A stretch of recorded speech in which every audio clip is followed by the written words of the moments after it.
자, 안녕하세요. 오늘 나누고자 하는 내용은요. Generative Psychometric Modeling이 뭔지에 대해서 저희 개념도 좀 잡고 그다음에 같이 좀 이야기해보는 그 시간을 나누도록 하겠습니다. 자, 사이테이션은 여기 뭐 있고요. 좀 아셔야 되는 게 이 평가의 디지털 전환 저번 시간에 했었던 거, 그 내용에 대해서 좀 알고 계시면 도움이 많이 됩니다. 그래서 좀 캐치업 하시려면 이 비디오 보시면 되고요.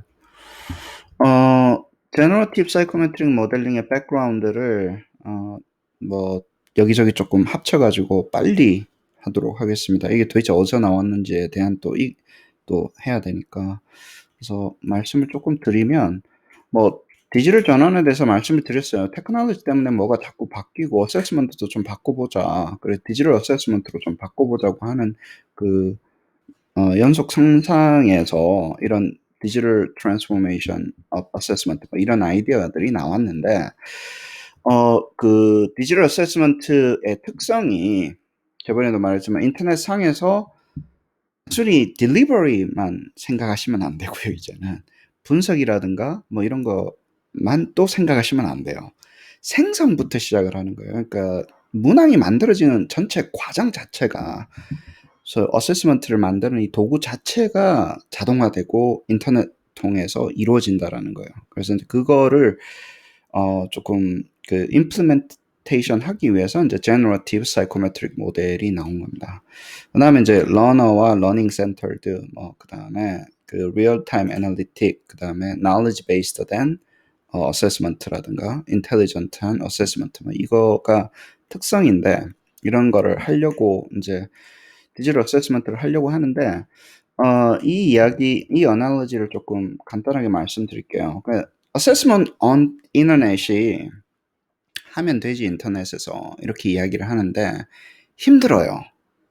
그러니까 어세스먼트를 인터넷에서 뭐 이렇게 진행을 하는 게 왜 힘드냐면, 이게 우리 슈퍼푸드라는 게 있잖아요. 싸고 맛있고 그다음에 빨리 먹을 수 있는 거, 이런 거는 존재를 안 하는 거예요. 이 트릴레마가 어세스먼트를 인터넷에서 모든 사람들이 언제든지 그리고 할 수 있는 어세스먼트를 만들기가 너무 힘듭니다. 사실은 지금 단계에서 밸리드 하면서 좋은 것들, 예를 들어서 뭐 아까도 말씀드린 빠른 패스트푸드면서 굿푸드고 그리고 가격이 저렴한 이런 음식이 있을까? 생각하면 그게 쉽지 않다는 얘기예요. 그래서 이제 딜레마가 아니라 트릴레마라고 부르는데, 우리가 인터넷상에서 온라인 딜리버리를 스케일러블하게 하면서, 예를 들어서 매스 딜리버리를 하면서 시큐리티도 validity 중에 하나거든요. 테스트 시큐리티도 메인테인하고, 그 다음에 또 다른 우리가 이 좋은 문항으로 시험을 치는 거를 한꺼번에 어치브를 하기가 너무 힘들다라는 거예요. 그래서 근본적인 어세스먼트를 인터넷에서 온라인에서 시행을 하는, 시행뿐만이 아니라 만들고 이렇게 관리를 하는 것 자체가 이 근본적인 어세스먼트가 가지고 있는 근본적인 캐릭터리스틱 때문에 딜레마를 넘어서 트릴레마 상태에 있기 때문에 저희가 지금 비싸고 힘들고 그리고 어떻게 해야 될지도 모르겠고 막 팬데믹 때문에 난리가 났는데도 대응이 잘 안 되는 거예요, 사실은. 어세스먼트 분야만 이렇게 보면. 네. 그래서 이제 AOI가 하면 좋지만 상당히 힘들다. 이제 그거를 해결하기 위해서 이제 이거는 뭐 제가 어나로지를 좀 적어 놓은 거고, 그것을 해결하기 위해서 이 컴퓨터 어댑티브 포머티브 어세스먼트라는 이 프로젝트를 시작을 한 거고, 그 속에 이제 뭐 디지털 어세스먼트를 하고 싶은데, 근데 거기 하기 위한 어떤 마일스톤들이 이제 정해지는데, 첫 번째 마일스톤을 item to item model 마일스톤이라고 했고요. 두 번째 마일스톤을 이제 테스팅에서 러닝으로 전환시키는 거, 그 다음에 서비스에서 어세스먼트 플랫폼으로 전환시키는 이 마일스톤을 가지고 진행을 하는데, 이게 한꺼번에 생각을 하면서 하나씩 풀어나가야 되는 거더라고요. 그러니까 이게 뭐 하나만 하고 나서 끝나는 게 아니라 뒤에 이런 게 있을 거를 감안해서 처음부터 이렇게 조각조각을 맞춰 나가는 그런 과정을 하고 있습니다. 다른 분들하고. 네.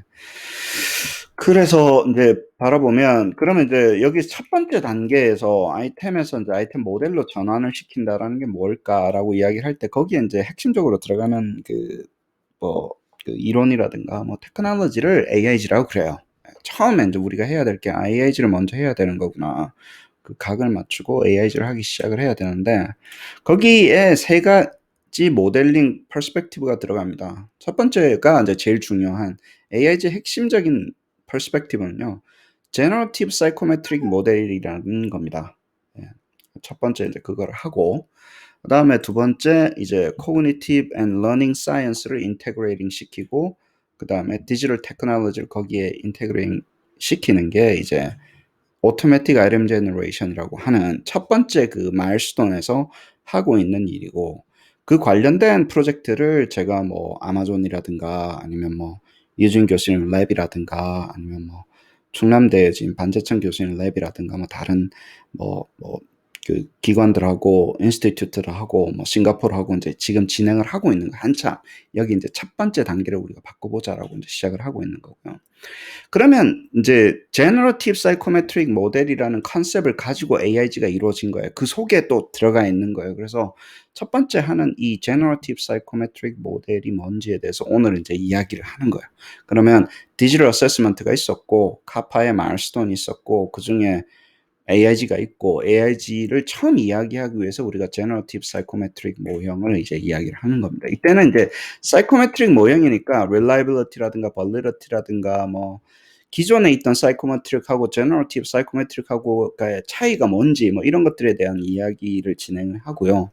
그다음에는 인제 이거를 이게 끝나고 나면 이제 거기다가 코그니티브 사이언스를 어떻게 집어넣을 것인가 그리고 그 위에다가 이제 디지털 테크놀로지로 어떻게 임플리멘테이션 할 것인가. 결국에는 이게 그냥 통계 모형으로 끝나는 게 아니라 이제 아까도 말씀드렸던 어떤 그 디지털 상에서 이 움직이는 서비스에서 서비스를 넘어서 인제 플랫폼까지 가려고 하면 어떤 단계를 거쳐야 되는지에 대한 개념 인제 뭐라 그래야 되나요? 설계도 같은 그런 거를 인제 여러분들하고 나누는 거예요. 어떤 필라소피라 그래야 되나? 어떤적인 학문적인 그리고 철학적인 근거를 가지고 이게 진행을 되고 있는 건지 알려주는 부분이고 오늘은 이제 이 제너러티브 사이코메트릭 모형을 이야기를 하는 겁니다. 자 그래서 뭐 쪼끔 디테일하게 한번 들어가 보시죠. Layer of Generative Psychometric 모델이라고 이야기를 하면요. 아이템 모델을 만들어서 이렇게 아이템 인스턴스를 만들고 아이템 모델 자체도 이런 Cognitive Task 모델을 만들어서 아이템 모델을 생성할 수 있게끔 하고 그리고 태스크 모델 자체도 지식의 knowledge map을 가지고 하니까 이 지식의 어떤 요소들이 그 문항 속으로 다 이렇게 들어갈 수 있고 그거를 이제 컴퓨터라이징을 해서 computerized item modeling, digital task modeling, 뭐 digital knowledge modeling 뭐 이렇게 가자라는 게 인제 카파의 generative psychometric 모델링을 하고 있는 그 핵심 중에 그림 중에 하나고요. 이거는 저번에도 했기 때문에 뭐 자세하게 설명은 안 드리겠습니다. 자 그중에 인제 generative psychometric 모델은 인제 조금 더 스페시픽하게 들어가는 겁니다. 자 제너러티브 사이코메트릭 모델 하기 전에 제너러티브 모델링이 뭔지에 대해서 조금 이야기를 할 필요가 있어요. 여러분들 저는 별로 잘 모르지만 이런 거 요즘 많이 보시잖아요. 컴퓨터가 그림을 그렸는데 사람이 그리는 특성을 파악해 가지고 내가 그린 기림은 기린 기림이고 이런 것들 많이 보시잖아요. 좀 화려한 거 많이 보시잖아요. 예. 사람들 화려한 거 좋아합니다. 예. 그래서 이런 거 눈에 보이는 거 이런 거 나오면 이게 인제 특별한 딥러닝 알고리즘 뉴럴 네트워크 모형을 가지고 만든 제너러티브 모형의 인제 한 종류고 그중에 딥러닝 모형이야 많이 있지만 GAN이라는 게 있어요. 거기에 왜 이걸 들고 들어왔냐면 여러분들 하도 딥러닝 좋아하시니까 하나 들고 들어왔습니다. 이 자매님이 이거 위키피디아에서 가져온 건데 이 자매님인지 형제님인지는 모르겠는데 컴퓨터가 그린 그림인 거예요. 그래서 인제 이런 베리에이션을 만들어 내면 이게 실제 사람인지 그렇죠. 그리고 아니면 컴퓨터가 그린 그림인지 이제 구분이 안 됩니다. 그래 딥페이크도 많이 나오고 요즘 그러잖아요. 이게 실시간으로 얼굴을 바꿔주고 소리를 바꿔주기 때문에 우리가 인터넷상에서 디지털상에서 우리가 보고 있는 것이 진실인지 거짓인지 뭐 진실은 아니겠지만 컴퓨터가 만든 건지 안 만든 건지의 구분이 이제 없어지기 시작을 하는 거죠. 근데 그거를 고도화시키기 위해서 이 정도로 고도화시키기 위해서 여러 가지 알고리즘 중에서 Generative Adversary Network 모델이라는 특별한 딥러닝 모델이 있는데 그게 이제 두 개의 한 개의 트레이닝 데이터를 가지고 두 개의 적대적인 네트워크가 실제로 새로운 데이터를 제너레이트 하는 거예요. 그러니까 데이터를 제너레이트 해가지고 그 데이터를 제너레이트 해주는 알고리즘이 상대방 네트워크에서 그 실제인지 아닌지 사람이 한 건지 아닌지 차이가 없을 때까지 서로 이렇게 우리 갱상으로 다이다이 붙여가지고 계속 싸우게 만들어가지고 그렇게 이제 알고리즘을 고도화시키는 방법론 중에 하나인데 아이디어가 재밌는 거는 데이터를 한쪽에서 제너레이트 하는 거예요. 그 다음에 제너레이트 된 걸 가지고 다시 또 구성을 하고 하는 그 작업을 하기 때문에 이게 이제 제너러티브 모형 중에 하나입니다. 그러니까 모형을 데이터를 제너레이트를 얼마나 실제와 가깝게 제너레이트 하냐라는 특정한 모델의 클래스 중에 하나라는 거죠. 예. 근데 이제 우리 쪽에서 바라보면 이거는 이제 뭐 제너러티브 딥러닝 이야기고 우리 쪽에서 이야기할 때 저희 같은 경우는 어세스먼트잖아요. 그러니까 이제 어세스먼트를 제너레이트 해서 정말 사람이 만든 것만큼 고도화된 거를 제너레이트 해서 우리는 또 그걸 가지고 또 그냥 뭐 컨텐츠 그림만 그리고 끝나는 게 아니잖아요. 어세스먼트를 만들었기 때문에 그렇게 만든 어세스먼트를 가지고 데이터를 분석을 하는 게 리스폰스를 분석을 하는 게 훨씬 더 사람한테 일일이 그냥 네가 한번 만들어 봐봐 그래가지고 골라내는 것보다는 훨씬 좋다라고 생각을 하시는 게 이제 2000년도부터 컴퓨터 인터넷 기반이 되면서 이야기를 많이 하셨어요. 그리고 이 책은 아이작 선생님이 이제 비저 선생님이 이제 쓰신 북 챕터인데 IRM Generation for Test Development라는 ETS에서 했던 예를 들어서 제가 이제 이때 박사과정을 석사과정을 이제 시작하고 박사과정 갈 때였었어요. 이때가. 네. 그때 ETS에서 했던 세미나예요. 그 세미나에서 사람들이 전 세계에서 이제 내노라는 사람들이 이쪽 분야에 다 모여가지고 야 이제 시험을 컴퓨터 알고리즘으로 생성을 할 때가 온 거 아닌가 그 기술들을 한번 이야기를 해보자 그래서 이제 그 책이 나온 거예요. 그 중에 이제 하나의 북 챕터인데 뭐 컨셉션부터 임플리멘테이션이라고 해가 대부분 이제 오토매틱 아이템 제너레이션 사이테이션을 할 때 이거를 사이테이션을 상당히 많이 합니다. 그러니까 이게 도대체 뭐냐라고 제너러티브 사이코메트릭이라는 게 뭐냐 할 때 이 책을 사이테이션을 상당히 많이 하시죠. 예, 그래서 하나 가져왔고요. 뭐 APM 페이퍼니까 한번 읽어보십시오. 예, 뭐 조그맣게 저널 아티클로도 읽기도 하고 그다음에 북 챕터가 있으니까 한번 읽어보시면서 사이코메트릭에서도 뭐 제너러티브한 어프로치를 하게 되면 이렇게 진행이 되는구나 하고 이제 여기서부터 시작이 되는 이야기입니다. 네.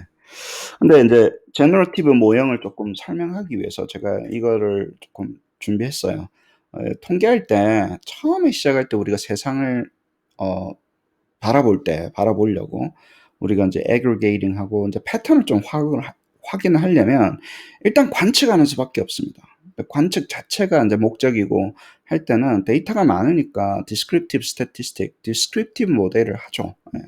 그 다음에 단순하게 그 데이터만 관측하고 끝나는 게 아니라 우리가 모형을 population에서 이 데이터가 랜덤 샘플이라고 가정을 하고 그 샘플 스태티스틱을 가지고 population parameter를 estimate하는 inferential modeling을 해요. 그래서 뭐 G-테스트, T-테스트, 뭐 regression의 초반까지가 여기서 이제 대부분 진행이 되잖아요. 그 다음에 우리가 이제 그걸 가지고 아니 reject null, retain null만 하지 말고 예를 들어서 그 미래에 올 수 있는 데이터를 forecast 한다거나 아니면 다른 상황에 좀 적응시킬 수 있게끔 예측을 하는 모형까지 가자. 그러면서 이제 딥러닝의 아이디어 아니 머신러닝의 아이디어가 이제 나오기 시작하는 거죠.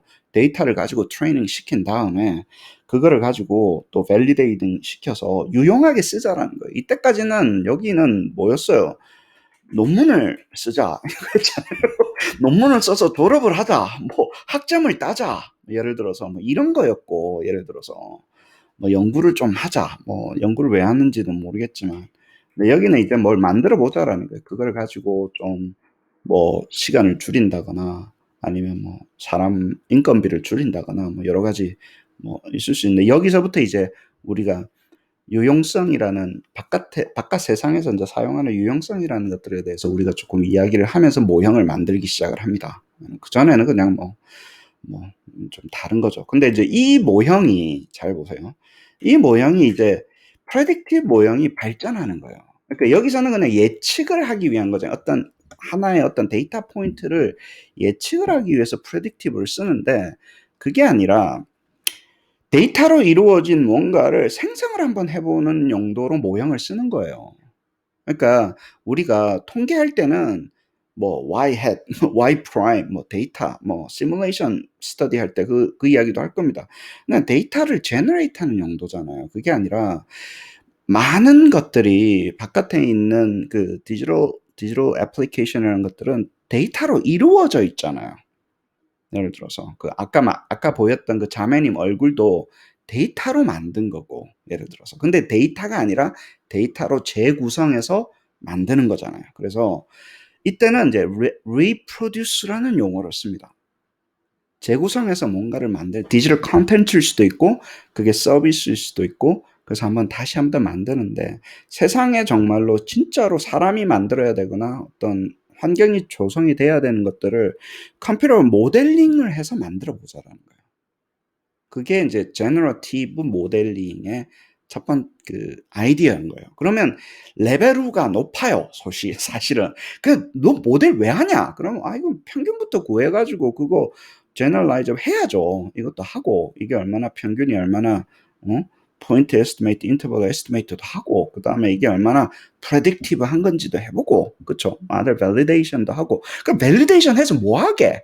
예를 들어서 그 중에서 데이터 포인트가 아니라 뭔가를 재구성해서 만들어내기 위해서 모델링을 쓰는 사람들이 윗단에 있는 거예요. 이게 학생들은 여기서 여러분들이 학생이라고 뭐 대부분 하고 이야기할게 못 보시는 거예요. 이거를 여기서 멈추거나 여기서 멈춰 있는 거예요. 그렇지 않습니다. 그 위에 단계에 더 좀 고급한 그 용도가 있는 거예요. 그거보다 더 넘어가면 이제 세상 자체를 해석하기 위해서 인터프리팅 하기 위해서 이 도대체 왜 일어나는 건지 제대로 세상을 바라보기 위해서 모델링을 하는 게 저 꼭대기에 있는 거예요. 원래는 이걸 하려고 하는데 그것 중에 단계를 밟아서 한층 한층 건너가는 단계가 있고 제가 이 제너러티브 모델의 단계를 중간에 집어넣은 거예요. 제가 뭐 로케이션 시켜보니까 얘보다 높더라고. 수가 높더라고요. 프레딕티브보다 제너러티브가 훨씬 높아요. 우리가 언뜻 이걸 또 하고 있습니다. 제가 나중에 또 말씀을 드릴게요. 자, 이게 뭔지에 대해서 설명을 좀 하려면요. 제너러티브가 왜 중요한지에 대해서 제가 좀 말씀을 드릴게요. 우리가 inductive knowledge, 이 deductive knowledge를 많이 이야기했잖아요. 데이터를 observe 잘해가지고 principle이라든가 이런 걸 끌어내는 거를 induction이라고 그래요.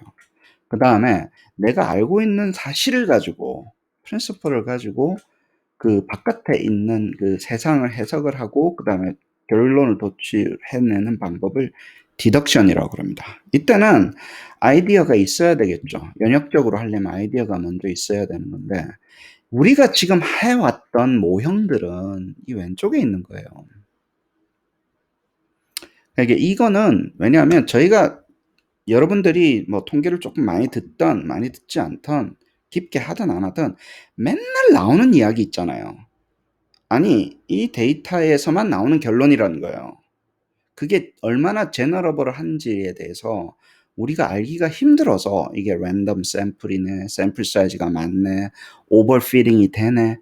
그러니까 두 가지가 있는 거예요. 데이터가 부족하잖아요. 데이터는 항상 배치되어 있는 거예요. 왜냐면 그 observation 되어 있는 그 상황.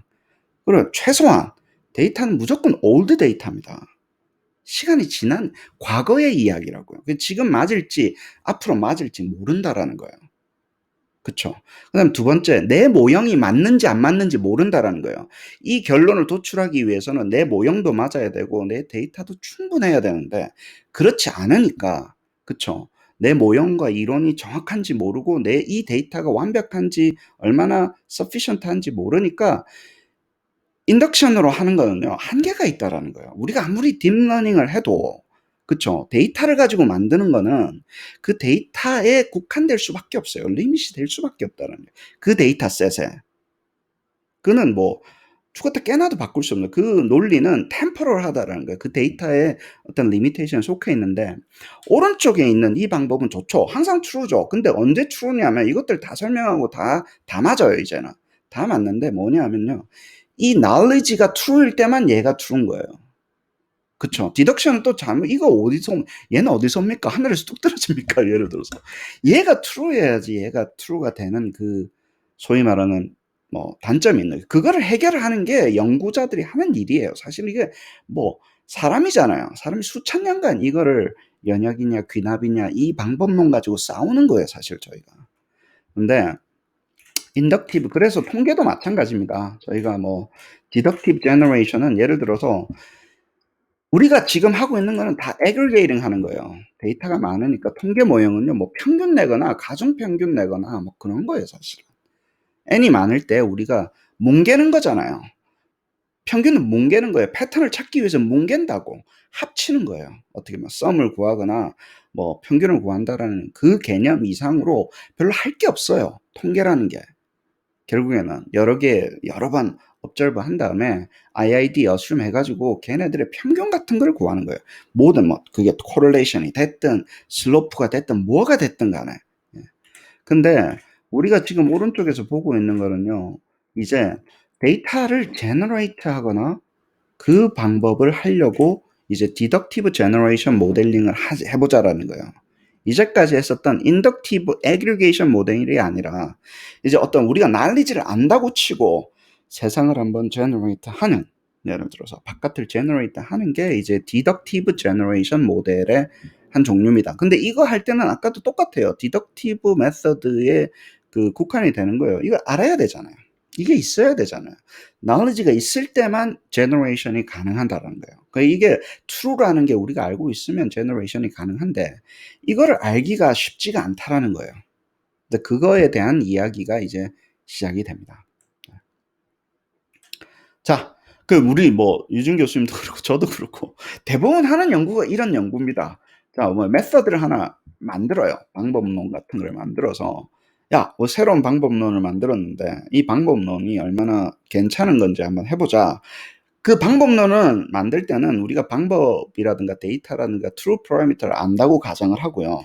그걸 가지고 데이터를 generate 해요. 왜냐면 그 population parameter라든가 내 method가 알고 있으니까. 그리고 true data 같은 거를 만들어서 데이터를 simulation으로 몬테카를로 simulation으로 데이터를 generate 합니다. 그쵸? 이때는 완벽하죠. 이 logic 자체가. 왜냐면 이거 다 알고 있는 거잖아요. 이게 좀 이렇게 뭐 왔다 갔다 해도 몬테카를로로 했기 때문에 그 에러도 집어넣고 하지만 에러도 인젝트를 해요. 거기다가 실제 모델에다가 에러도 인젝트 해가지고 probabilistic 모델로 잡아서 몬테카를로 시뮬레이션을 한다고요. 예. 근데 이거를 as if 우리가 observe 된 거라고 치는 거예요. 이거를 이렇게 generate 해놓고 머신이 generate 했는데 모른다 하자. 그래 이거를 실제 했다 하자. 그래가지고 우리가 아까 개발했던 통계 모형 있잖아요. 뭐 이런 걸 가지고 실제로 이 데이터를 에스티메이트를 해서 그러면 우리가 모형은 추정 모형이 나오잖아요. 추정 파라미터가 나오는 건데 이 추정된 파라미터를 실제 우리가 원래 했던 거하고 다이다이 붙여가지고 두 개가 똑같으면 이 방법이 내가 만든 방법이 괜찮다라고 해주는 우리 그 소위 말하는 parameter recovery analysis라는 용어를 쓰는데 저는 우리 나중에 우리 이 리뷰하고 있는 책에서도 simulation technique이라는 용어 그 챕터가 하나 있습니다. 그때 이 이야기 진짜 갈게요. 그래서 우리가 이미 쓰고 있는 방법이에요.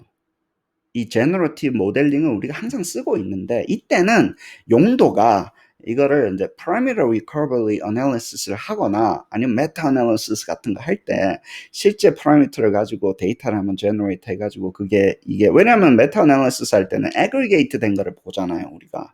그래서 다시 풀어가지고 실제 그 특성도 한번 분석을 해본다거나 뭐 아니면 내가 만든 모형을 테스트한다거나 뭐 이런 방법에서 시뮬레이션 스터디가 대부분 박사과정 학생들은 방법론 전공하는 분들은 이거를 그냥 밥 먹듯이 합니다.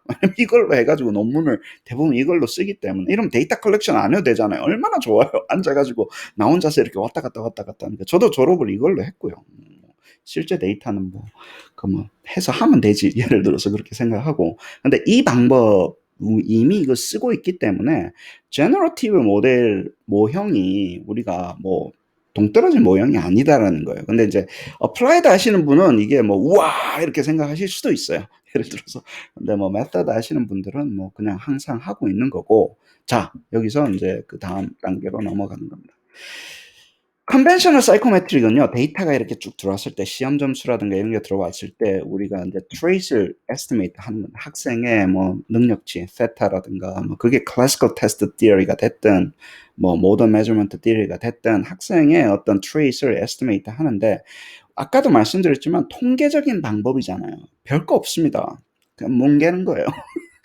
평균 구하는 거예요. 어떤 그 평균이라는 aggregating 시키는 거예요. 왜냐면 그 애의 점수 하나를 측정하기 위해서 여러 번 시행을 한 거나 여러 번 문항을 통해 여러 개의 문항을 통해 가지고 그 어떤 점수를 구하는 거기 때문에 결국은 평균 구하는 거와 똑같아요.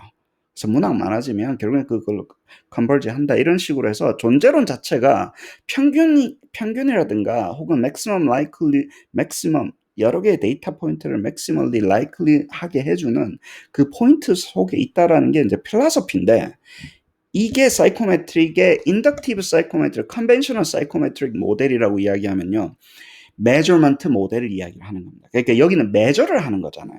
예를 들어서 데이터를 가지고 학생의 트레이스를 에스티메이트 하는 거니까 메저먼트 모델인데 이걸 바꾸자라는 거예요. 바꿔서 보자라는 거예요. 자, 우리가 이거는 어디서 나왔냐면요. 예를 들어서 이제는 뭘 하냐면 어세서의 knowledge를 가지고 그거를 모형화시켜서 잘 들어보세요. 시험 문제를 만들고 근데 우리 시험 문제를 왜 만드나요? 예를 들어서 여기서 이제는 문항을만 만드는 게 아니라 이렇게 만들어서 예를 들어서 이것을 통해서 오는 데이터가 들어오잖아요. 문항을 만들면 문항의 데이터가 들어오잖아요. 예를 들면 문항의 데이터를 observe 하기 위해서 문항을 만드는 과정인 거예요, 여기가. 근데 이렇게 만들어야지 예를 들어서 효과가 있다라고 이야기를 하시는 분들이 generative psychometrician들이 이야기를 하는 주장입니다. 아까도 이야기했지만 이 knowledge를 가지고 우리가 generating 하는데 이전에는 하나씩 사람들이 룰을 가지고 만든 게 아니라 그 subject matter expert가 모델을 만들어 가지고 generating 하는 게 아니라 하나씩 writing을 한 거예요. 그러면서 이제 생겨났던 reliability라든가 validity에 대한 이슈들이 계속해서 있어나고 아까도 이야기했지만 뭐 디지털 트랜스포메이션이 안 되는 거예요. 왜냐면 사람이 생성을 하니까 케바케가 자꾸 되니까.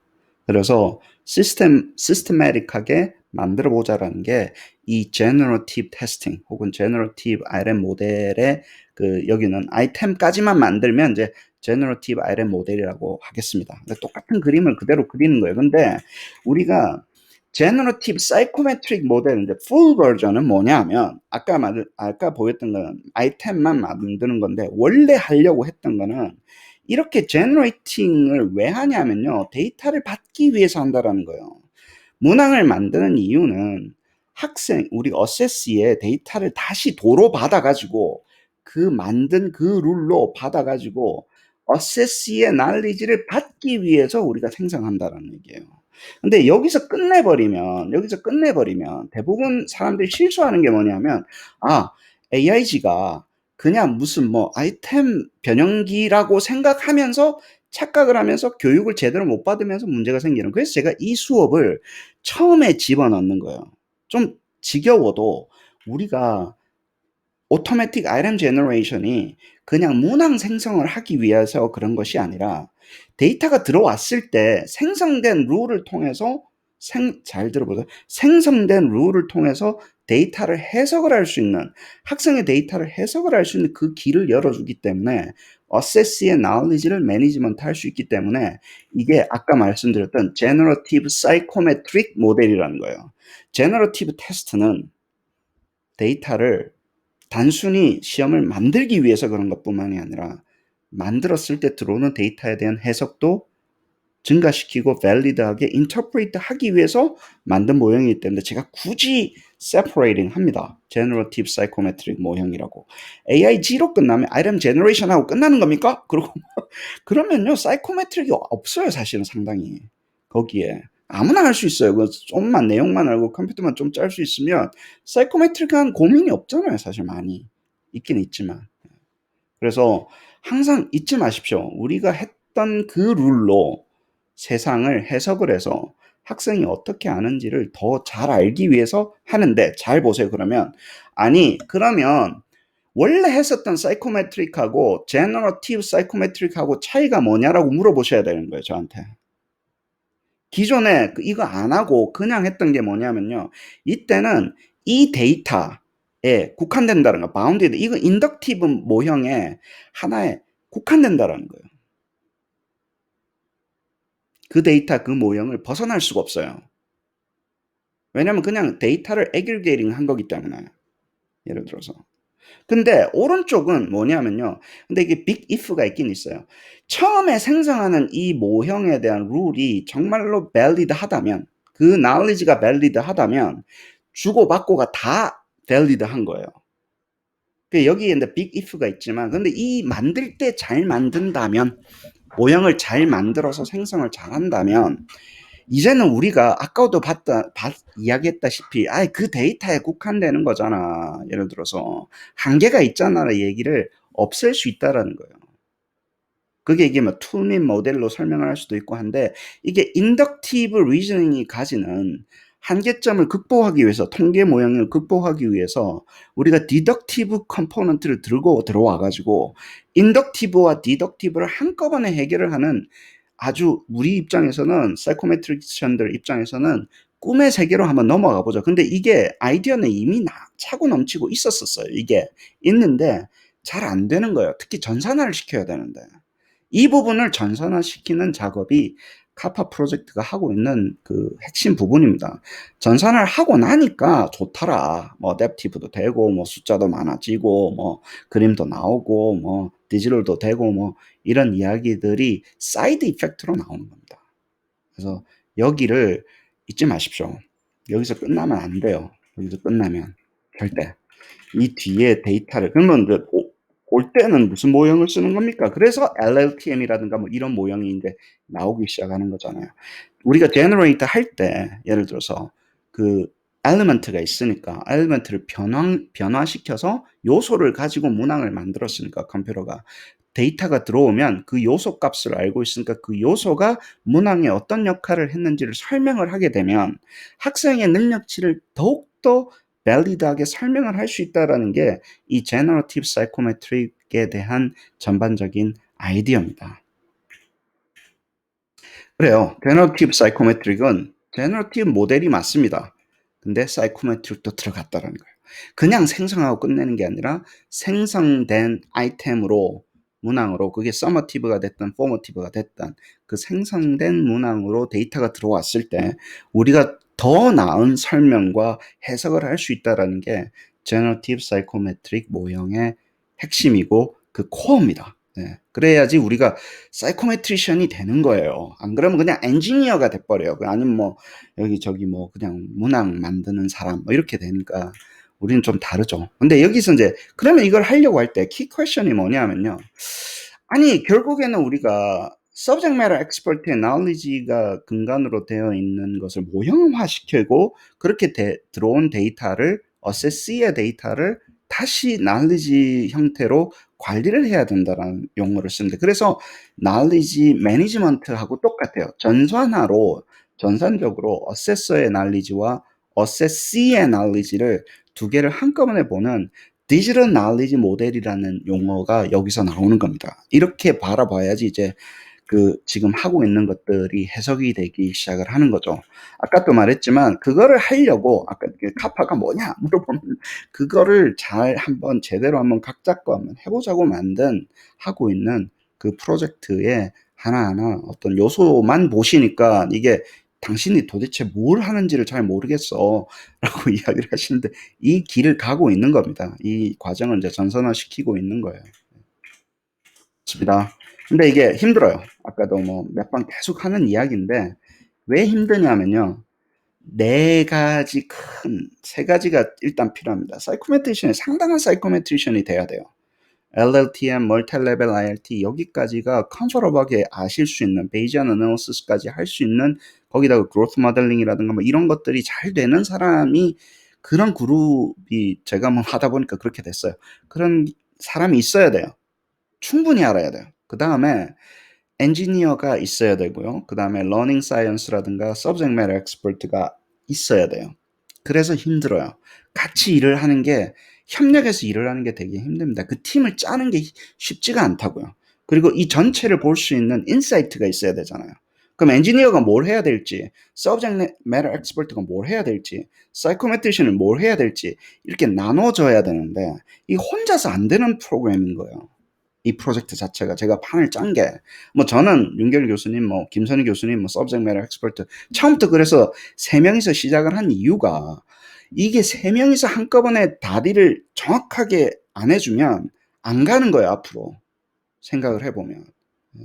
그래서 뭐 아무튼 그렇습니다. 그러다 보니까 이제 여기 엔지니어 쪽에서는 조금 없어도 되게끔 제가 소프트웨어도 만들고 시스템도 만들고 뭐 하고 있는데 최대한 노력을 하는 거죠. 궁극적으로는 Subject Matter Expert가 이거를 소프트웨어 쓰듯이 이렇게 다 쓸 수 있으면 좋은데 거기까지 가게끔 시스템을 구축하는 게 쉽지가 않네요. 하고 있습니다 지금. 또 Layers 아까도 이야기했던 거를 이제 조금 말씀을 드리면 그러면 이제 조금 이해가 되실 거예요. 아, 이 아이템 모델을 프로그램을 어떻게 짜잔 얘기야. 그런 얘기를 했을 때 태스크 모델을 만들고 그리고 이 knowledge라는 게 subject matter expert가 알고 있잖아요. 그 사람이 학생들이 뭘 알아야 될지를 알고 있는 사람들이 도메인 전문가라고요. 어세스가 뭘 알아야 될지를 아는 사람들이 그 사람의 knowledge를 잘 들어보세요. 그 사람의 knowledge를 디지털라이즈 해야 돼요. 체계를 만들어서 knowledge를 체계를 만들어서 그래야지 체계를 만들 때 조각을 가져오죠. 그 릴레이션십을 하나씩 가져와서 태스크라는 거를 이제 그때는 코그니티브 과정도 어렵게도 만들고 쉽게도 만들고 뭐 이런 거를 설계를 할 거 아니에요. 디지털로 가져와야 돼요. 그다음에 그중에 아주 단편적인 부분을 문항의 형태로 멀티플 초이스 뭐 이런 식으로 해가지고 정답, 오답, 뭐 디스트랙터 이런 걸 또 프로그램 속으로 집어넣어가지고 지식의 한 조각을 집어넣어서 모형을 많이 만든 다음에 그거를 그때 마지막은 좀 쉬워요. 그러고 나면 변형시키면 되는 거예요. 변형시키면 이 변형시킨 거를 가지고 학생의 데이터가 들어오잖아요. 변형시킨 거를 가지고 들어오기 때문에 이 데이터는 이 변형이기 때문에 이렇게 해석을 하고 이렇게 관리를 하고 이렇게 축적을 시켜 나가야 되겠다라는 게 이제 레이아웃이 생기기 시작한다는 겁니다. 그리고 그거를 다 디지털라이징 하자라는 게 이제 그 카파 프로젝트가 가는 방법이고 아까도 말씀드렸죠. 몇 번 말씀드리지만 이거는 에비던스 센터 디자인이라고 미슬레비 선생님께서 수십 년간 다 정리를 다 해놓으셨어요. 거기다가 제가 숟가락 얹는 겁니다. 사실은 숟가락 제대로 얹었는지는 모르겠는데 이거를 전산화시켜서 사람들이 좀 쓰기 쉽게 해보자. 예를 들어서 그래서 knowledge 모형도 좀 만들고 태스크 모형도 만들고 아이템 모델 만들고 그게 그러고 나서 생성시키고 데이터가 들어오면 그게 뭐 궁극적으로는 실시간으로 학생의 데이터를 관리해 주는 게 돼야지 그 시스템이 있어야지 어댑티브를 하든 무슨 뭐 난댑티브를 하든 뭐 이런 게 될 거라는 게 저의 이제 주장인 거죠. 네, 그렇습니다. 이게 제너러티브 사이코메트릭에 대한 아주 기본적인 이야기고요. 네, 뭐 좀 중복되는 부분도 많은데 도움이 됐으면 좋겠네요. 네, 감사합니다.